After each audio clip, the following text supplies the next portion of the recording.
Mientras el presidente del Congreso, Luis Galarreta, recibió críticas por insistir en sus expresiones sobre medios de comunicación mermeleros, el recientemente designado cardenal Pedro Barreto opinó que los congresistas no quieren soltar la mamadera y prácticamente viven del Estado y de espaldas al Perú. El Consejo Nacional de la Magistratura abrió una investigación al jefe de la OMPE, Adolfo Castillo Mesa, a raíz de las denuncias sobre un supuesto favorecimiento de esa entidad al partido Podemos Perú para lograr su inscripción. Castillo negó hoy los cargos y aseguró no tener ningún temor a la investigación. El fiscal de la Nación, Pablo Sánchez, mostró su preocupación por la continuidad de los fiscales a cargo del caso Lavajato. Sería bueno que los fiscales que tienen investigaciones emblemáticas sigan a cargo de las pesquisas porque tienen una línea de trabajo, aseveró. De otro lado, negó ensañamiento alguno en la investigación a Ollanta Humala y favoritismo en las que conciernen a Alan García y Keiko Fujimori. Puno afronta un paro de 48 horas en rechazo al incremento del impuesto selectivo al consumo. Las carreteras fueron bloqueadas por piquetes que impidieron el tránsito vehicular entre las provincias de Arequipa y Cusco. El presidente Vizcarra dijo que se ha pedido al Ministerio de Economía evaluar la fluctuación de precios producida por esa medida y afirmó que si ven que alguna medida afecta al pueblo, harán cualquier ajuste.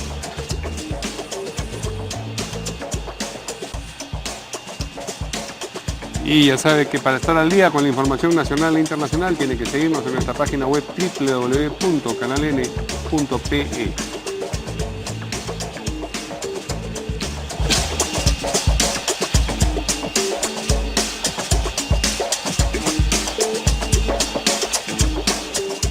¿Qué tal, amigos? ¿Cómo están? Buenas noches, bienvenidos a En Portada. ¿Qué tal, Verónica?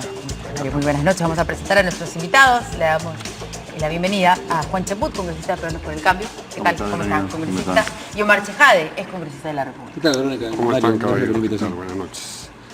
Pues bien, antes de entrar a nuestras noticias de los titulares, queríamos comentar con ustedes lo que seguramente han estado viendo, que es la marcha de la selección que hoy parte y ya no regresa hasta después del Mundial, para sostener primero algunos partidos previos al Mundial, ¿no? Así es.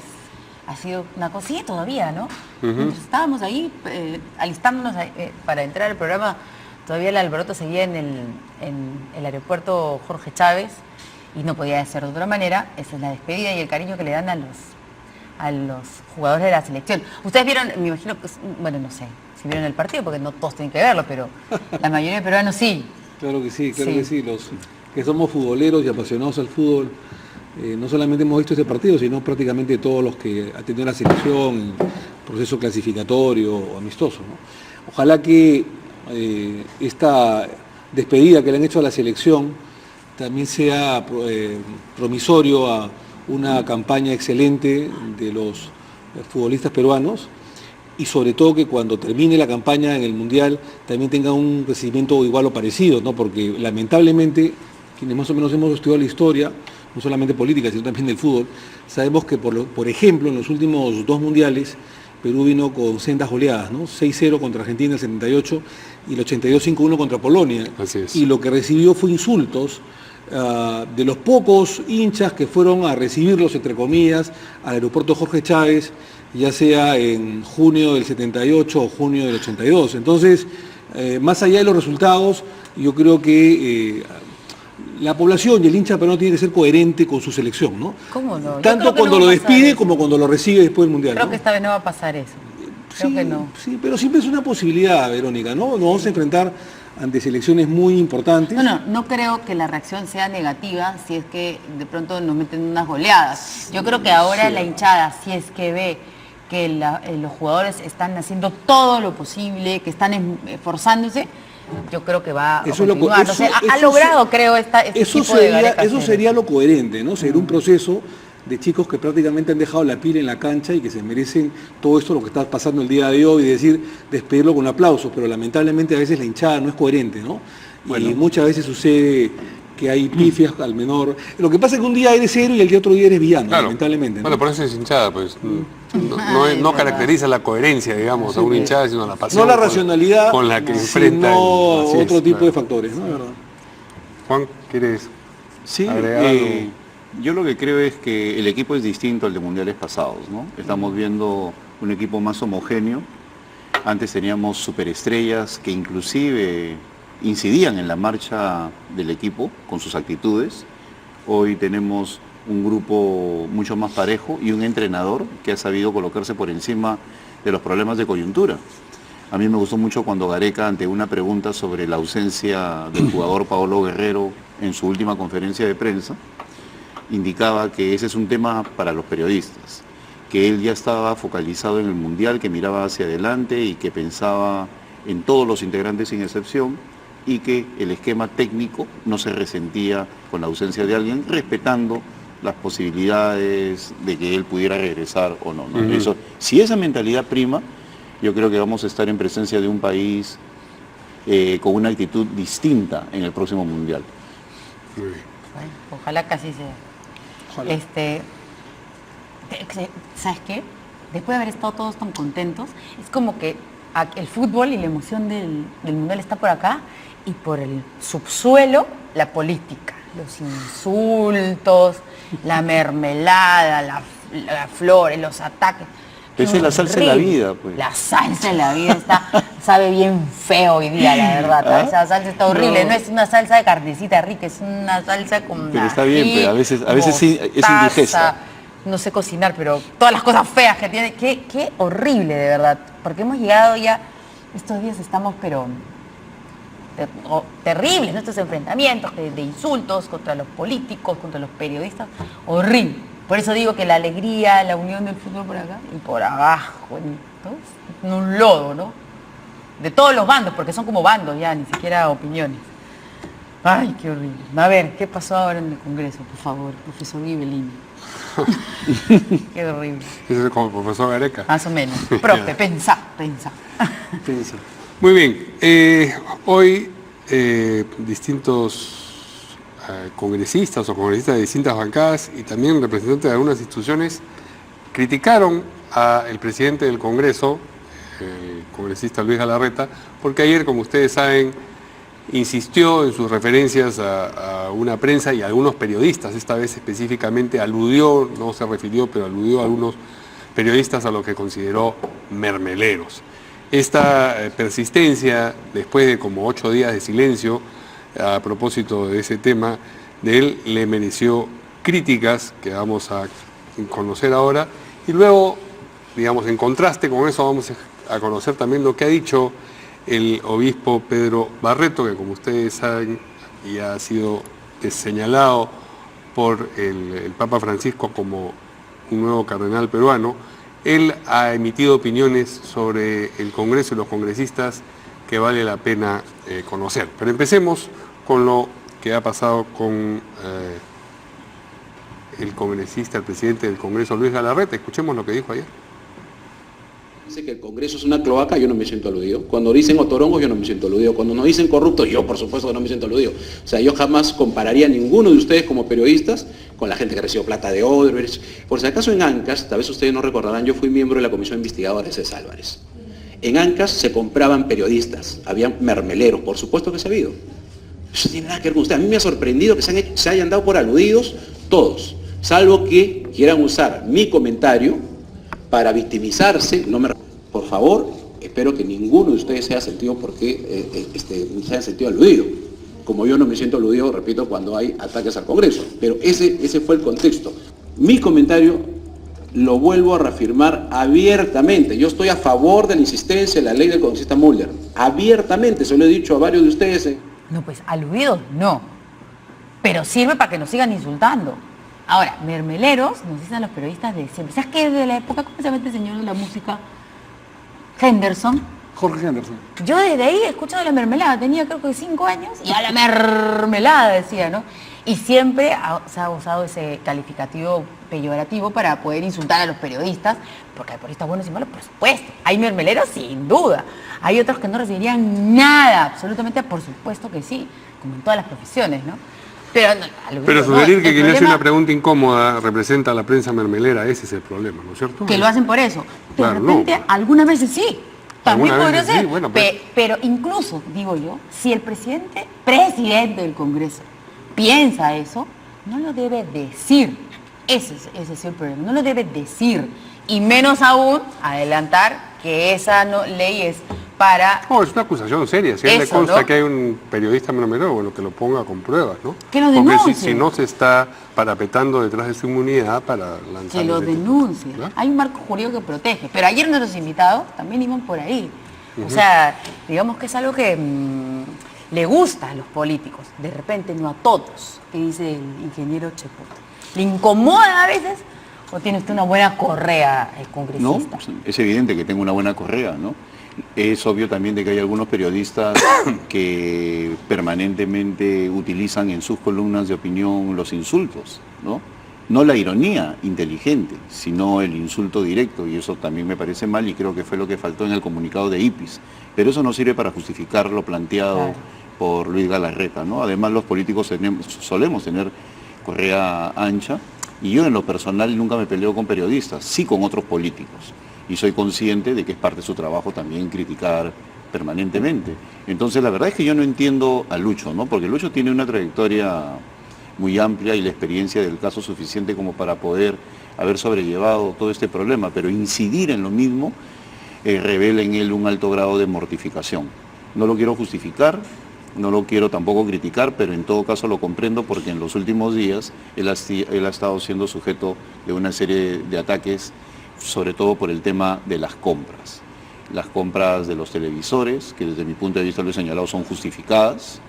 Las compras de los iPad para dejar de utilizar papel, que me parece justificado. La compra de las flores, que sí me parece absolutamente frívolo e innecesario.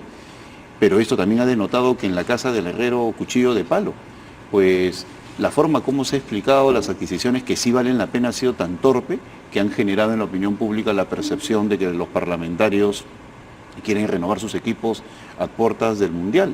Yo tengo televisores del año 2009 y un televisor que, como le decía en la mañana a una señora en otro programa, inclusive ha salido humo y no es un chiste, ¿no? O sea, antiguo, así todo de un ancho de más o menos 12 centímetros, ¿no? Entonces, y no he pedido tampoco cambio, ni he pedido un equipo nuevo. Entonces, sí se justifica en algunos casos las compras de televisores y el iPad dentro de un proceso de modernización del Parlamento me parece completamente adecuado.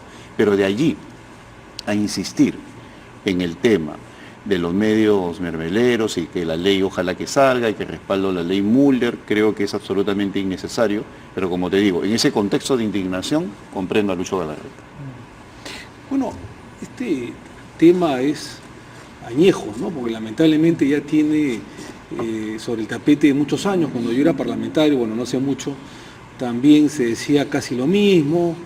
Yo creo que hay que guardar un poco la calma y la compostura tanto de los parlamentarios ofuscados, como dice Juan, como también de periodistas, ¿no? Porque claro, yo creo que después de una acción, lamentablemente viene una reacción. Yo no creo que el común denominador de los periodistas sean mermeleros, ni que el común denominador de los parlamentarios sean otorongos, ¿no? Y yo estoy plenamente de acuerdo con lo que ha dicho Juan el día de hoy, ¿no?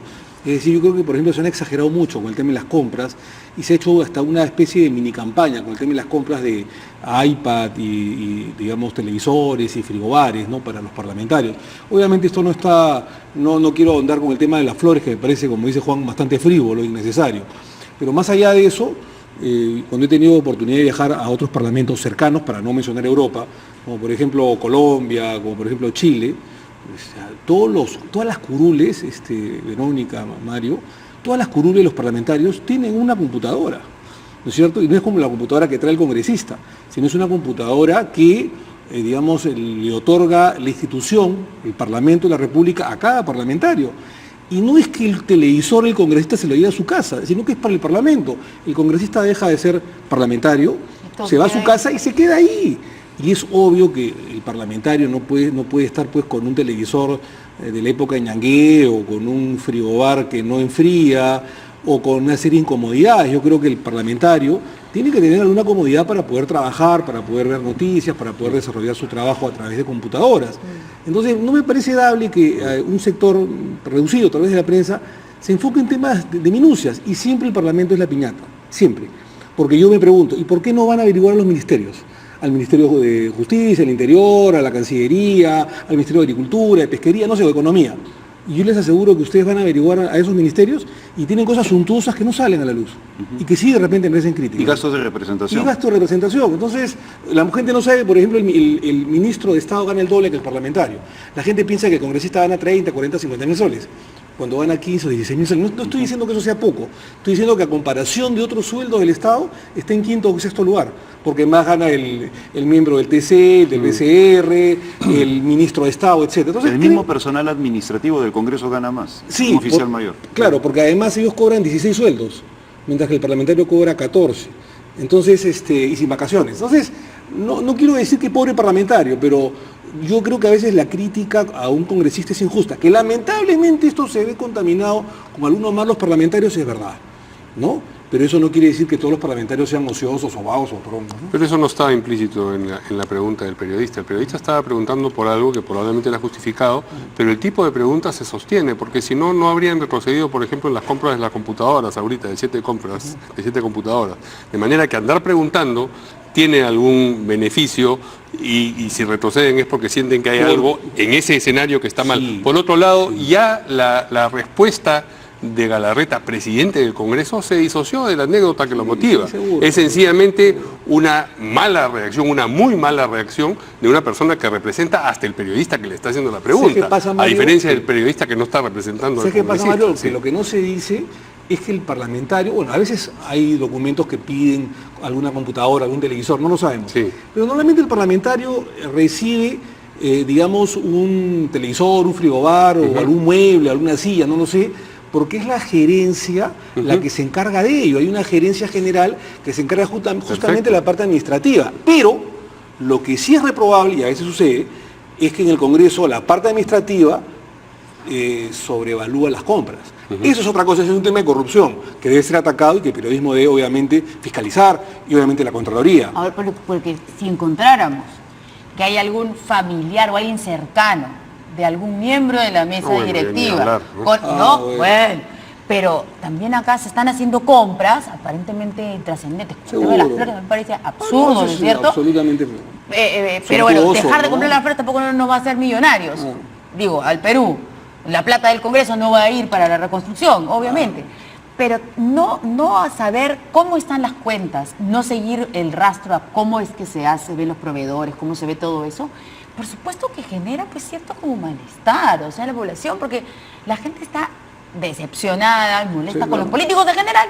Entonces, claro, no es el señor Galarreta el que manda que le compren las flores, no, ni que tampoco que le pongan un televisor grande para ver el mundial, pero es el Congreso de la República en general. Y si desde el principio hubieran salido a responder y explicar, entonces la cosa hubiera sido distinta. Pero lo primero que salió fue esta respuesta molesta de Los mermeleros. mermelero. Claro, mira, por Entonces, ejemplo, ya- en el caso que acaba de señalar Mario, el de las computadoras, yo defendí la adquisición de las computadoras por una sencilla razón.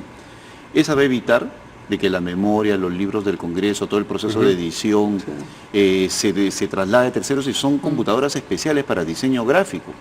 Sí coincido con ustedes y con Omar en el sentido de que lamentablemente hay una capacidad de explicación pésima. Mal. Porque si le empezamos a decir a la gente, el iPad que va a estar en la curul es de una dimensión especial porque con eso se va a ahorrar en un pleno aproximadamente entre 25 millares y 60 millares según la característica del pleno, por pleno, de hojas de papel, 60 millares, ¿no? Que es lo que se gasta, aparte del trabajo de las mismas comisiones. Entonces eso en el largo plazo va a generar un retorno, porque en todos los parlamentos modernos hay lo que se conoce como papel cero.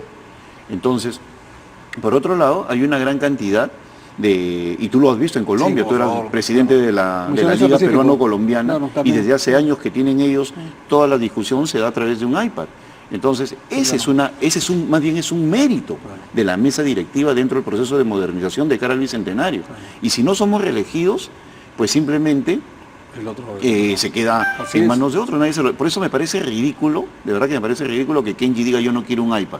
Bueno, él no lo necesita porque nunca está en su curul. o porque ya se va. No, como que ya se va en todo caso, pero él que salga de eso, por ejemplo, es populismo que genera ante la opinión pública el rechazo, al igual que los parlamentarios de izquierda. Mira, las personas que más han criticado la adquisición de los televisores son las que lo habían pedido. Hay otros que dicen que horror las flores y piden hasta cucharitas, ¿no? Entonces, estamos ante un caso de hipocresía. Yo, que sí trabajo en el Congreso y hay testigos, N cantidad de testigos, que estoy desde las 7:30 hasta las N horas, pues yo sí necesito un televisor para mi personal y para mí mismo, porque tengo que estar informado, inclusive para cumplir con las exigencias de ustedes. De lo contrario, pues si un político claudica de la información, que es su principal insumo para su desempeño. Claro, por ejemplo, entonces, aquí mientras usted está hablando, se molesta, dice, ¿un iPad para ahorrar papel? Primero que aprendan a escribir. Y bueno, eso ya... Entonces, ¿qué es lo que pasa? Es que es, o sea, ¿por qué le tienen que dar un iPad?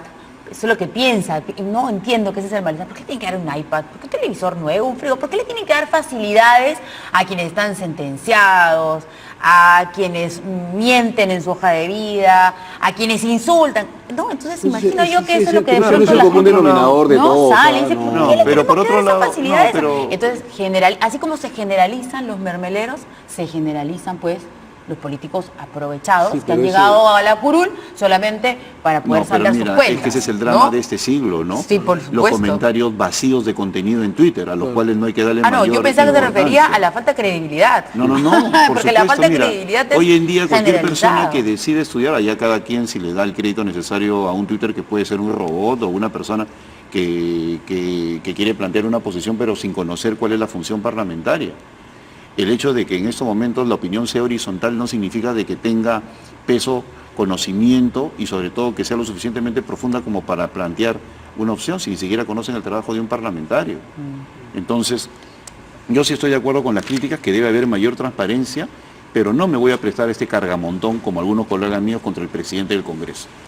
Yo creo que ha habido un error de explicación, yo creo que ha cometido un grave error con lo de la prensa mermelera y también creo que en el tema de lo que la rivalidad o la discusión que puede tener con el congresista Augusto Álvarez Rodríguez es una cosa aparte. periodista. Así es. La controversia puede estar aparte, pero de que el Congreso necesita de esas compras, sí lo necesita y yo estoy dispuesto a tratar de explicarlo. Pero ahí ya están saliendo voces que hay que censurar a la mesa directiva para subirse a esta ola de críticas en el Twitter. No, pues eso me parece Ahora, muy inmaduro. eso siempre se da, ¿no? Y el fariseísmo que dice Juan es cierto, ¿no? Yo me acuerdo del 2012 cuando iba a haber un aumento para el parlamentario, que repito, era necesario, sobre todo para el de provincias, que era de 3, 4 mil soles, ¿no? Tampoco era más, porque el de provincias tiene que viajar, tiene que regresar, tiene que, bueno, en fin, que hacer una serie de actividades.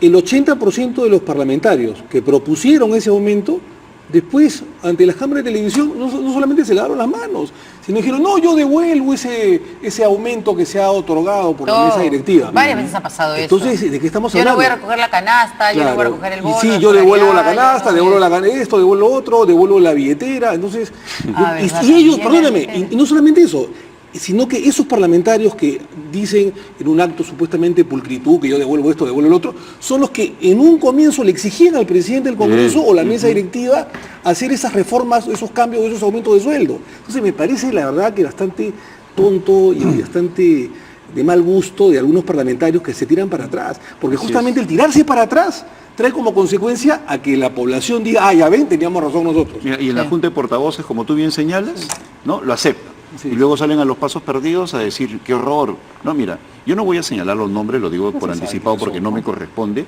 pero yo he sido testigo como una parlamentaria y un parlamentario, cuando Luz Salgado dio la explicación respecto a las computadoras que fueron un escándalo en el segundo semestre, Sí. el primer semestre del 2017. ¿En la Junta de Portavoces? ¿O dónde? Le explicó porque venía del pasado el problema. Dijo, miren, hay este problema, etcétera, etcétera. Muy bien, y más bien cuando se resuelve el problema me traes una computadora. Así contestaron, ¿no? Pero se explicó. A mí lo que me interesa es que se explicó. Entonces, tomamos nota, por eso es que después yo salí a respaldar a Luz Salgado, porque lo había explicado. Sí. Y también salió Javier Velázquez, ¿no? Pero los señores que aceptaron en ese momento la posición de la presidenta, luego salen a los pasos perdidos y que pidieron computadoras en ese instante, salieron a criticar, ¿no? Eso me dio, no vergüenza ajena, sino ya por caridad no digo el nombre que se merecen, pero la verdad es que simplemente esa actitud de fariseos, como muy bien lo ha señalado Omar, pues lamentablemente se presenta muchas veces para colgarse de este tipo de olas y se le hace un tremendo daño a la institución, ¿no?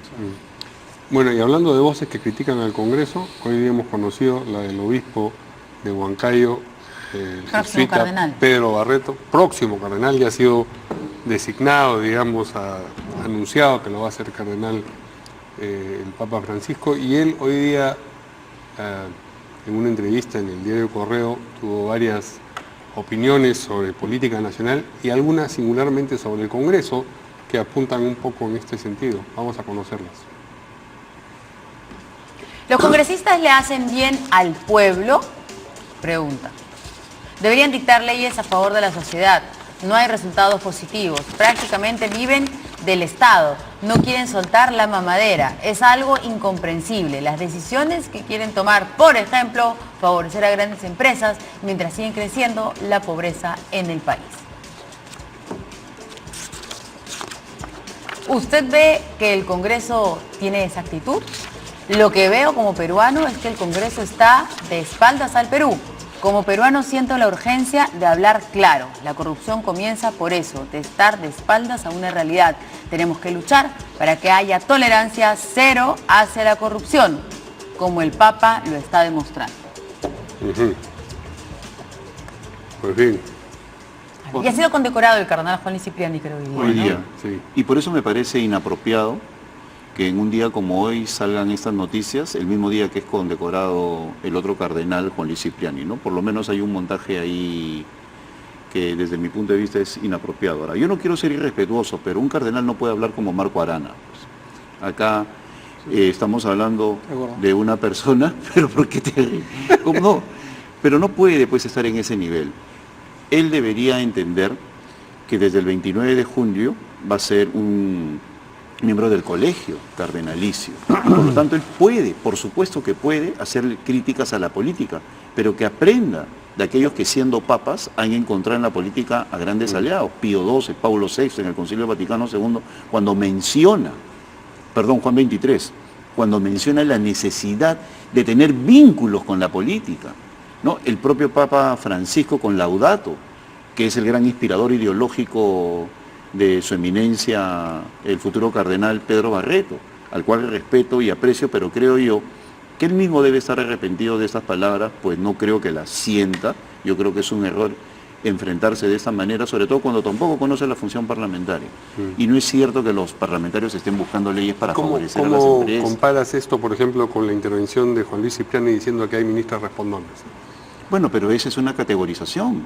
Y esto también. No, pero en el otro caso estás hablando de que están trabajando para empresas, para enriquecer empresas y están a espaldas del pueblo. Sí, bueno, pero digamos, es una manera de ingresar a la política y calificar una a los ministra políticos. respondona, no, pero una ministra respondona, en este caso estás hablando tranquilamente, podría decir, hay ministras que no trabajan, pero en este caso está hablando de que se pegan a la mamadera, está hablando de que están trabajando para las grandes empresas de espaldas al pueblo, está en cierta medida alterando el orden social, poniendo al Congreso en contra del pueblo. Eso es lo terrible, ¿no? O sea, el Congreso es malo y a la hoguera. No, pues no estamos en la Inquisición. En el otro caso, el ministro Respondón hasta fue visto con simpatía. No, luego, posteriormente, porque supieron utilizar, capitalizar eso y más bien dijeron, yo soy respondona. Claro, es decir, bueno, ya que me dice respondona, vamos a ver por esto, pero no es claro. que... Ahora diga, yo soy corrupto. No es que fue un elogio que les lanzó, ¿no? No, pero mira, en todo caso, siendo provocador Juan Luis Cipriani, nunca ha llegado a estos extremos en los cuales se habla, como cardenal habla, en el cual pues se coloca en un momento en el cual el Congreso está ante los ojos de toda la ciudadanía, se le coloca de esta manera, ¿no? Es muy altisonante entonces el arzobispo. Creo que él debe estar en estos momentos sopesando sus declaraciones y creo que él mismo se ha dado cuenta que no puede estar en esos extremos, ¿no? Y yo la verdad soy católico y no me gustaría ser de ninguna manera irrespetuoso con su eminencia. Sí, yo comparto con Juan, ¿no? Yo pienso que ha sido un error del nuevo cardenal Pedro Barreto, ¿no? Porque una cosa es decir que una ministra es respondona, bueno, y hay ministros y está mal eso, ¿no? Que son porque al final de cuentas ser contestatario es un calificativo a una persona, pero me da la impresión que por el texto, y que ha sido largo además, que se ha leído, lo dicho por el nuevo cardenal Barreto, ya no va contra una persona, ¿no? Con un tema mínimo, sino contra la institución del Congreso de la República. Entonces, me parecía estar viendo pues acá al señor Lugo de Paraguay, ¿no es cierto?, de una especie de campaña política, ¿no? Entonces, yo creo que hay que guardar la compostura porque el Congreso de la República, les guste o no, nos guste o no los peruanos, es un poder del Estado no solamente importante, sino que es parte y factor ineludible de la democracia del Perú. Que hayan algunos malos parlamentarios que contaminen esto, eso es una cosa muy distinta.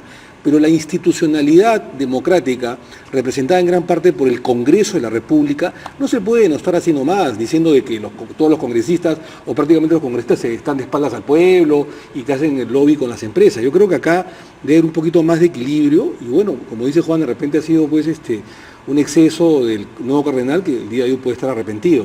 Pero una cosa es personalizar a determinada ciudadana, parlamentario, congresista, y otra cosa es ya irse contra la institución de un poder del Estado tan importante como es el Congreso de la República, ¿no? Yo le recomendaría al cardenal que vuelva a leer a Mateo, ¿no? El Evangelio según San Mateo. Dad al César lo que es del César y a Dios lo que es de Dios, ¿no? Para que de esa manera entienda que su función es pastoral y necesitamos una función pastoral. Mira, cuando fue saludada su designación, se decía que iba a ser en cierta medida la compensación con Juan Luis Cipriani, ¿no? Porque Juan Luis a veces es provocador, ¿no? Y también se mete en política, y también ha sido criticado. Y también ha sido criticado. Ninguno. Pero y se lo ubica contra, digamos, sectores de derecha, digamos, ¿no? Así es. Y él de repente con sectores más social jesuita izquierda, ¿no? Claro. Teología. Entonces, pero eso no necesitamos en el país en estos momentos. Sí creo que hay partes de su declaración que son buenas, por ejemplo, en el tema de lo que significa el sodalicium, el respeto a lo que significa la igualdad de género.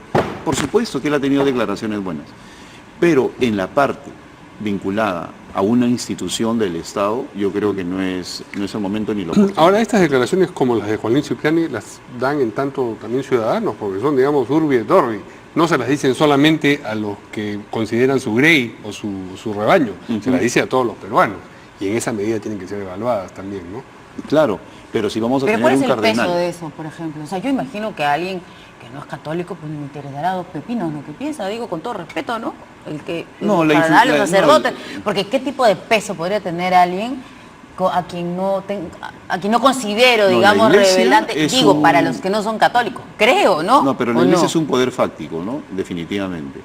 Los púlpitos han formado opinión durante siglos. Históricamente. ¿no? Claro. Históricamente. Entonces, lo que él pueda señalar como pastor puede ser seguido por otros en su grey y decirlo el día domingo. Y yo me imagino el día domingo como escuchó un sacerdote en Junín, claro, ¿no? En una laguna, junto a una laguna, dice, pero los congresistas están de espaldas a la... Entonces, eso es lo que se tiene que evitar. O sea, él tiene que ser consciente que sus declaraciones tienen un impacto desde el momento que hay una grey que lo escucha.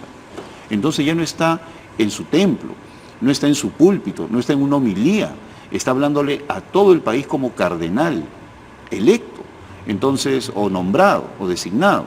Entonces yo creo que él tiene que cambiar su posición por el bien del país y del mismo, ¿no? Claro, yo tengo la esperanza que así va a ser. Claro, porque si esto lo dice el próximo cardenal, una persona tan importante que, como bien dice Juan, es un poder fáctico de la Iglesia, entonces es un líder de opinión. Si lo dice un cardenal de un peso tan importante que además tiene redundancia en los medios de comunicación, entonces ¿qué podrá decir el ciudadano de a pie, el fiel, los feligreses, ¿no es cierto? Obviamente opinarán lo mismo. O sea, ya se forma una corriente de opinión. El Congreso está a espaldas a la población. Y yo no creo que esto sea así, ¿no? Que hayan más los parlamentarios es una cosa, pero que el Congreso de la República como institución está de espaldas a la población, yo no creo, porque el Congreso tiene las labores no solamente legislativas, de dar leyes, buenas o malas, pero dar leyes, sino también de control, de fiscalización, de equilibrio, de además de hacer una labor social, una labor de comunicación. Entonces, me parece que debería guardarse un poco la compostura, ¿no? O sea, muy bien. Tienen tiempos fuertes. No, pues... Claro, porque hay gente, no, es que hay gente a la que le gusta esta confrontación se viene, ¿no? que parece, ¿no? Que ya se siente que va a haber cuando ya da la impresión de que he querido entrar a la cancha con declaraciones fuertes. No se crean que yo me voy a quedar callado en la boca, ¿no? Esa es la sensación. Entonces hay gente que le genera. encanta eso. Sí. A mí Pero me también- preocupa, pero también digo, tiene su luna de ¿también miel. vamos a pelear ahí? ¿Ah? Él también tiene su luna de miel. bueno, eso Claro, entonces No, por el quisiéramos momento conocerlo, habla. sí. ¿Cómo será? No, a mí no me divierte, a mí sí me Muy bien. preocupa, porque otro flanco, o sea, vamos a tener otro pretexto para enfrentarnos. Qué maravilla, ahora entre cardenales. pues. Y todos, ¡yes!, celebran eso. Claro, tú te y eso es lo que imaginas viene, en ¿o un no? contexto que él ya esté nombrado, que él diga A y Juan Luis diga B. No, es que Pero me que parece- va a suceder, ¿ah? No, no, no. Entre obispos y por No, lo que no, te habla, pero ya con con cardenal, con- claro. No, ya, pero cardenal. Juan Luis no con Jiménez el peso también que es tiene. obispo. Perdón, va a suceder, porque ya claramente No, estamos es viendo que sea, son, cardenal contra antagónicos. cardenal. No, pues son antagónicos, ideológicamente me da la impresión que tienen bastante antagonismo. pero En el terreno claro. ideológico, ¿no? Me imagino que no en el terreno pastoral, en el terreno, No, digamos, pues de no. evangelizar No, pues. al Hace país. días observábamos las cosas distintas que han dicho sobre el lugar de la memoria con años de diferencia, pero son diametralmente opuestas. En fin, bueno, es parte de lo que ocurre y tenemos que informar también si es Por que... supuesto, cómo Pero por no. el momento vamos a una mundanal pausa. Amén.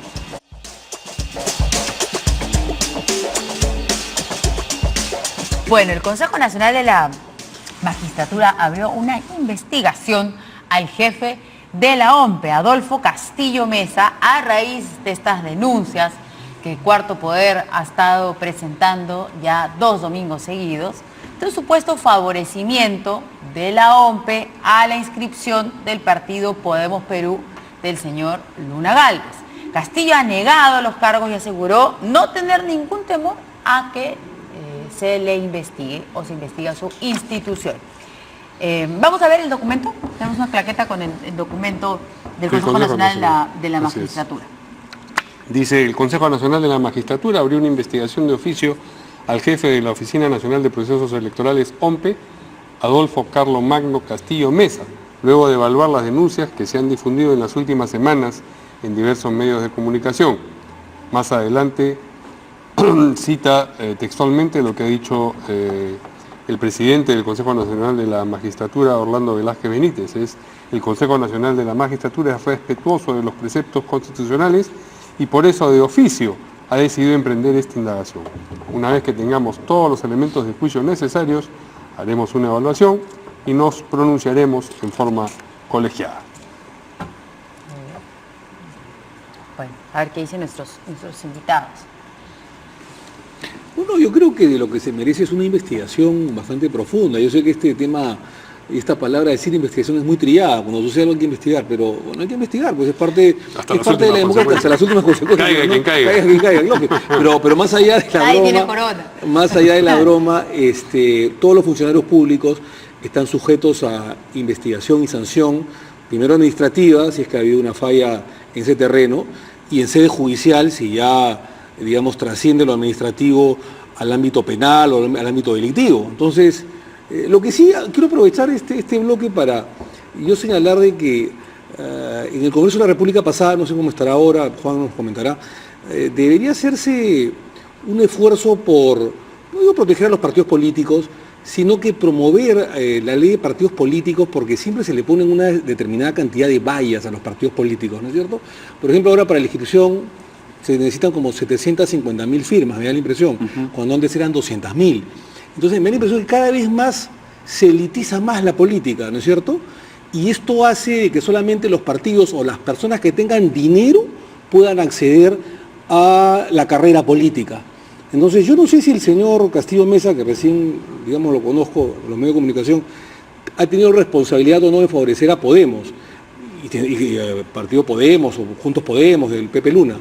Pero más allá de Podemos Perú, pero más allá de esta investigación que debe realizarse, yo creo que hay que hacer un gran esfuerzo para que los partidos políticos, en vez de estar poniéndosele vallas, dificultades, obstáculos, se promueva la política, porque los partidos políticos son en las canteras y los cuadros políticos, ¿no? A mí lo que me llama la atención es, en este caso, es que me hace recordar ese término, la historia se repite a veces como comedia, a veces como tragedia, que justo con el fujimorismo como protagonista de la vida política en el país y como líder o teniendo la hegemonía en el Congreso con su mayoría absoluta, sufra también un tema como el de la firma falsa, ¿no? Justo en una época en la cual el fujimorismo está en estos momentos como uno de los protagonistas de la vida nacional. O sea, de nuevo vuelve el tema de las firmas falsas con personajes vinculados a Montesinos, en un contexto en el cual personas que tuvieron actuación en la OMPE en la década de los 90 ahora estarían con el actual jefe de la OMPE, ¿no? O sea, como que se recuerda todo perversamente luego de casi 20 años, o luego de 20 años. Ahora, sí creo, y esto lo tomo como consecuencia de lo que acaba de reflexionar Omar, que acá hay un problema en el sistema político. Porque esto es consecuencia de la exigencia que hay para conseguir firmas. Entonces, lo que acaba de decir, por eso digo, lo que digo a continuación. Se presta entonces para claro, entonces permanentemente nosotros estamos atacando a las consecuencias del problema. ¿Y cuáles son las causas de ese problema? Una ley electoral en la cual se piden 750.000 firmas, que es una empresa imposible de hacer en un corto plazo, e inclusive que ha generado que en lugar de la militancia, que sea la principal impulsadora del recojo de firmas, yo he sido jefe de recolección de firmas con el Foro Democrático, se convierta, y nos enfrentamos a Fujimori en el año 95-96, y sé lo difícil que es, por eso hablo con propiedad, se convierte en una entidad en la cual aparece en service. Entonces uno contrata a gente para que consiga firmas. Mucho tiempo en recolectar esas pero ¿Sabes? Para meter 750.000 firmas, tienes que presentar más de 2 millones de firmas, porque la depuración te da una tercera parte. Entonces 2 millones de firmas. A ver, ¿cuánta plata crees que es? Más de $1 millón. 2 millones, además 2 millones de firmas, ¿no es cierto? Y que no podrían haber firmado por otro, correcto, partido. Por eso es que tienes que presentar por firma. Tienes que presentar 3 veces más. Claro. Porque en la depuración te vuelan 60 o 70%. Entonces, para que te validen 750.000 firmas, mínimo 2 millones de firmas tienes que presentar. ¿Cuántos son 2 millones de firmas? ¿Cuánto te cuesta cada planillón? Y ya no tienen militantes en busca de firmas, sino servicios que se ofrecen a recoger las firmas. ¿Y cuánto tiempo? Ya imaginemos que son años. 5 años, definitivamente. más. Sí, más o menos. Si tienes plata, ¿no? Si tienes plata, 5 años. Cuando tú tienes militantes, pues como lo hizo, por ejemplo, si mal no recuerdo, Raúl Díez Canseco cuando perdió su inscripción a Acción Popular, o el mismo Somos Perú, lo hicieron muy rápidamente en las elecciones de los que salieron al día siguiente a trabajar activamente y lo lograron, con militantes. Pero también la valla era muy baja, 120.000 firmas. Sí. Hoy en día 750.000, pues es realmente imposible. En el Foro Democrático nos pedían 1 millón de firmas. Entonces, hacer eso nos demoró 4 o 5 años, pero al final lo logramos con la dirección de Tito Borea. Y se la trajeron abajo. Y Mario Rollero. Y después se lo bajaron y indicaron. Una ley ahí. Así es. Porque ahí sí la gente firmaba con convicción. Pero yo he notado el esfuerzo de amigos políticos que tienen que contratar service. Y hay gente que se ofrece. ¿Tú quieres un partido? Pues te ofrezco los piquetes a nivel nacional. Entonces, el sistema está distorsionado. Y por eso es que se generan ese tipo de cosas, de tal forma que como es un muestreo, ahí ya viene, mira, y ahí saco, lo que estoy haciendo es un análisis objetivo. ¿Por qué se tiene que convocar a gente vinculada a José Portillo Campbell? Porque al ser esto una actividad absolutamente especializada, no existe pues la expertise en diversos, no hay varias entidades electorales. Entonces, ¿quiénes conocen de lo que significa identificar una firma, ver si es correcto o no, el muestreo por planillones, dónde están los grupos de personas donde puedes conseguir firmas? Los que ya lo han hecho antes. Entonces tienes que convocar a esas personas. Esas personas han trabajado con Portillo Campbell. Entonces eso no significa necesariamente que sean malas personas, sino que conocen el tema como nadie y por eso se les convoca. Entonces hay que analizar esto en el verdadero contexto. No es que se haya montesinizado la OMPE, sino que la expertise está en aquellas personas que vienen trabajando en ese tema desde hace años. Pero en este caso la denuncia de la funcionaria, cuyo nombre en este momento no recuerdo, es que este personaje Cabaza, que sí estuvo condenado y sentenciado por la cuestión de las firmas falsas, él sería el que había impulsado. Entonces eso no es por el know-how del asunto, sino ya ahí sí si eso fuese cierto, ahí sí es una indicación ahí la invitación, pero por eso te digo, cuando se convocan a personas con estas características es porque tienen el know-how, lamentablemente, o sea, estamos hablando de una realidad, y entonces eso es lo que sucede y por eso se les convoca. Entonces, que eso configura una situación especial, lamentable, Que no nos gusta, esa es otra cosa, que tiene que ser materia de investigación. Ahora, ¿no? se podría cambiar el Sí. tema de las firmas por otro procedimiento, porque lo menos político y hasta de repente lo menos democrático es la firma de firmar, digamos, planillones o recolectar firmas para inscribir partidos.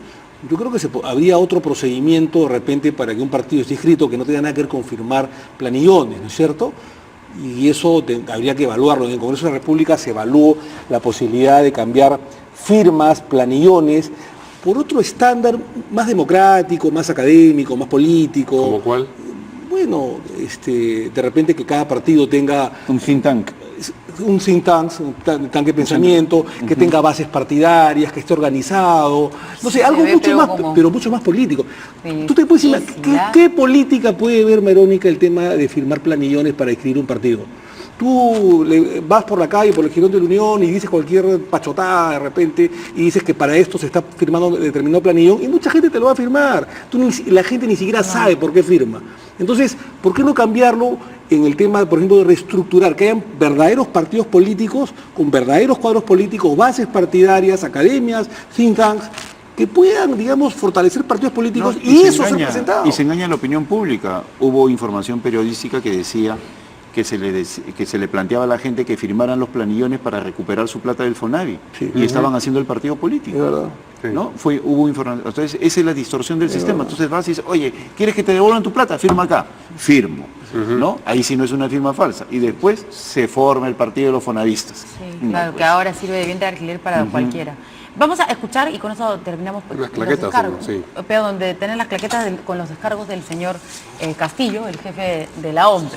Podemos poner eso por favor antes de irnos a la pausa para darle también la oportunidad de hacer sus descargos. Dice el jefe de la OMPE, en su potestad y su función, se refiere al señor José Cavazza, perdón, se refiere al Consejo Nacional de Magistratura, en su potestad y su función, hacer un tipo de acusación. Entonces, también tiene que hacerlo. Iniciaron una investigación de oficio, yo creo que esto es sano, no tengo ningún temor a la investigación, al contrario, es la mejor manera de demostrar que las acusaciones no tienen fundamento, sobre todo la de la presencia alrededor mío de personas del pasado. Siguiente, por favor, sobre el caso Podemos. Lo que ocurrió es que los funcionarios encargados aplicaron bajo su criterio el principio de Informalismo. informalismo, ¿qué será eso ahí? Pero no aplicaron lo mismo con el Partido Morado. Eso es algo que no puedo permitir. Si se aplica cierta flexibilidad jurídica para unos, debe aplicarse para otros. Y dice, no trabaja en la OMPE, se refiere al señor Cavazza, el que veníamos José hablando, Cavazza, sí. no trabaja en la OMPE, no tiene relación alguna conmigo, sé quién es, pero no tiene ninguna relación conmigo. Muy bien, esos son sus descargos y la investigación, esperemos, se encargará de El aclarar Partido todo. Morado se refiere a Guzmán. Sí. Sí, claro. No sé si ven los milagros. No. Pero quiero un milagrito de todas maneras. Bien. Vamos a una pausa. Una pausa y volvemos.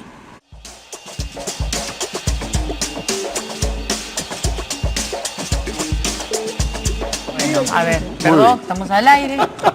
El fiscal de la Nación, Asuntos. Pablo Sánchez, ha mostrado su preocupación por la permanencia, es decir, se pronuncia en favor de esa permanencia, continuidad de los fiscales a cargo del caso Lavajato. Ha dicho él, sería bueno que los fiscales que tienen investigaciones emblemáticas sigan a cargo de las pesquisas porque tienen una línea de trabajo. Y descartó también que haya, por un lado, un ensañamiento en las investigaciones a Ollanta Humala y un favoritismo en las que le tocan a Alan García o no tocan a Alan García y a Keiko Fujimori. Vamos a conocer sus declaraciones. A ver, 7 años. dijo, en una entrevista que dio al portal Infobae, manifestó su preocupación por la posibilidad de que se cambie a fiscales que investigan el caso Lavallato. Es una preocupación natural porque cada vez que hay un cambio de gestión se producen modificaciones en todo el aparato administrativo y funcional. He opinado en el sentido de que sería bueno que los fiscales que tienen investigaciones emblemáticas sigan a cargo de las pesquisas porque tienen una línea de trabajo. ¿Qué más? Humala considera que la Fiscalía se ha ensañado con él y que no hay un proceso justo. Lo niego rotundamente, responde él. ¿Por qué ensañamiento? Eso de lo justo o injusto se verá en el juicio oral, pero hay elementos de prueba. No hay ensañamiento con nadie. Nosotros no somos políticos, dice Pablo Sánchez. Y finalmente también... Si bien es cierto que hay avances en el caso de Humala y Toledo, aún no hay muchas novedades en las pesquisas del ex mandatario García y la ex lideresa de Fuerza Popular Keiko Fujimori. ¿Es lideresa, no es lideresa? Ex candidata será. ¿Por qué? Le preguntan al fiscal de la Nación. Responde él, no hay ningún tipo de favoritismo, hay que tener en cuenta que las investigaciones no han comenzado de manera conjunta ni avanzan a la misma velocidad. Se ha evolucionado de acuerdo a las pruebas que se han ido encontrando. No significa que las demoras tengan un propósito. De ninguna manera habría aceptado eso. Todo tiene su momento. He solicitado a los fiscales que aceleren las investigaciones. Muy bien. Muy razonables todas las respuestas, ¿eh? Yo en mi mundo ideal me gustaría que él se quedara después del 7 de junio, la verdad, porque yo creo, y lo he señalado antes, que lo mejor que nos ha podido pasar en estos 2 años es que Pablo esté al frente de la Fiscalía. Ha sabido enfrentarse al Congreso y lo que dice es correcto. Hay un gran riesgo que cambien a los fiscales en el caso de Lavajato, como está existiendo en estos momentos un hecho concreto que quieren recusar a los jueces que están investigando a Nadine. O sea, existen esas posibilidades y eso definitivamente altera la forma como se vienen desenvolviendo las investigaciones. Estoy plenamente de acuerdo con lo que dice el fiscal Pablo Sánchez. Sí, tiene bastante lógica lo que dice el doctor Pablo Sánchez Velarde, en el sentido que si ya hay jueces y fiscales, más allá de alguna crítica que puede haber contra alguno de ellos o contra ellos, pero que tienen la investigación y que no se duda, por lo menos de los que conocemos, los más públicos, de su idoneidad, de su probidad, de su pulcritud, y ya han tenido el expediente durante 1 año, año y medio, en algunos casos 2 o 3 años, que venga otro fiscal o otro juez, ¿no es cierto?, a, como se dice en términos criollos, a empaparse nuevamente del expediente, que tiene decenas de tomos, que tiene miles de fojas, ¿no es cierto?, y que no es fácil, más allá que pueda conservar o no el mismo equipo especial anticorrupción, es complicado.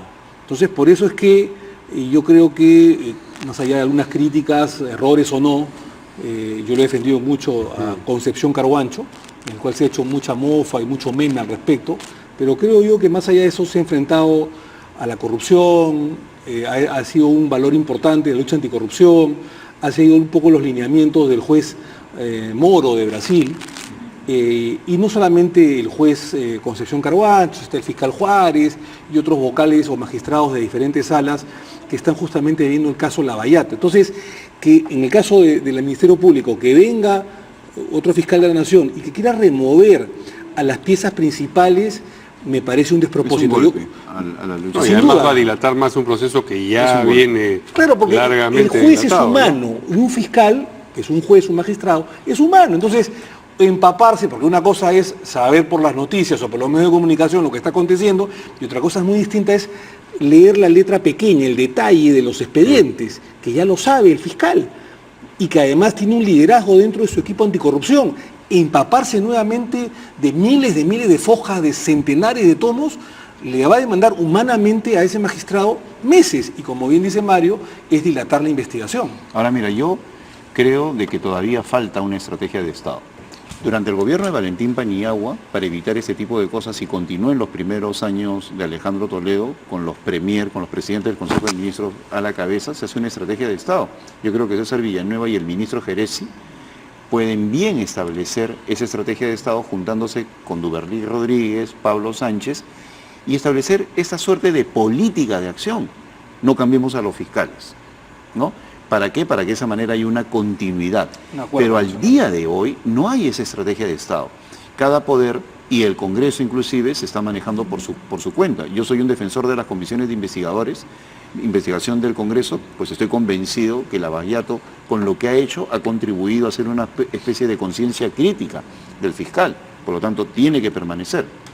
Pero lo que falta es esta suerte de coordinación general en la cual todos los poderes del Estado, encabezados por César Villanueva o el mismo presidente, establecen esta política de Estado.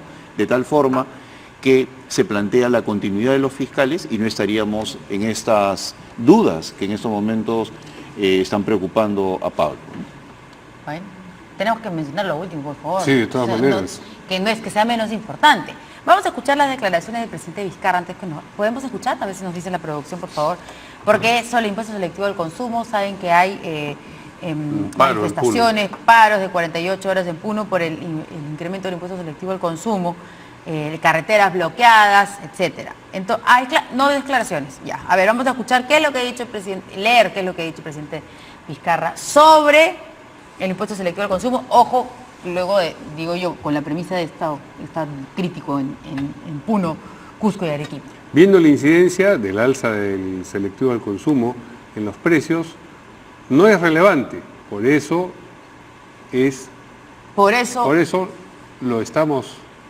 lo que estamos evaluando, le hemos encargado al MEF y al propio INEI, está evaluando cuál es la fluctuación de precios. Como ustedes saben, y lo hemos dicho, nosotros somos un gobierno que va a estar siempre del lado del pueblo. Y si vemos que alguna medida afecta, haremos cualquier ajuste, pero tenemos que evaluar antes de hacer eso. No anuncio un retroceso, anuncio una evaluación.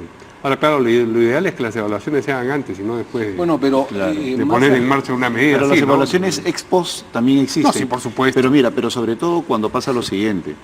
Tú en el modelo tienes dos variables. Una es este impuesto selectivo al consumo, que se convierte en constante en el momento que lo fijas, y el otro es el del precio del petróleo. Si el precio del petróleo empieza a subir, bien vale la pena una evaluación. Ahora, la forma como se hace como consecuencia de las marchas en las calles, esa es otra cosa. Claro.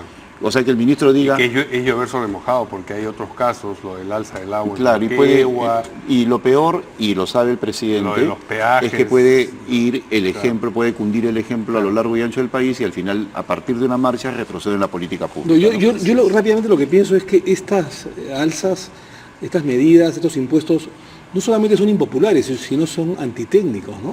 Que es lo peor, porque bueno, puede ser impopular, pero puede ser técnico.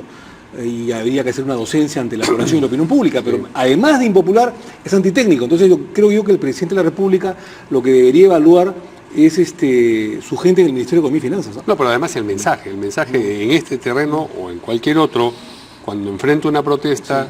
Retrocedo o evalúo. Me echo para atrás. No, entonces ya eso no tiene que ver con lo técnico o antitécnico. Y ojalá que esto no sea falta de liderazgo. ¿Ah? Como siempre. O sea, ya sería más grave, ¿no? Pero bien, esperemos que no. Siempre, siempre. Sí. Yo estoy con la... Nos vemos mañana por la noche. Buenas noches. Gracias. Gracias a nuestros invitados. Gracias. Yo de eso no opino. ¡Ay!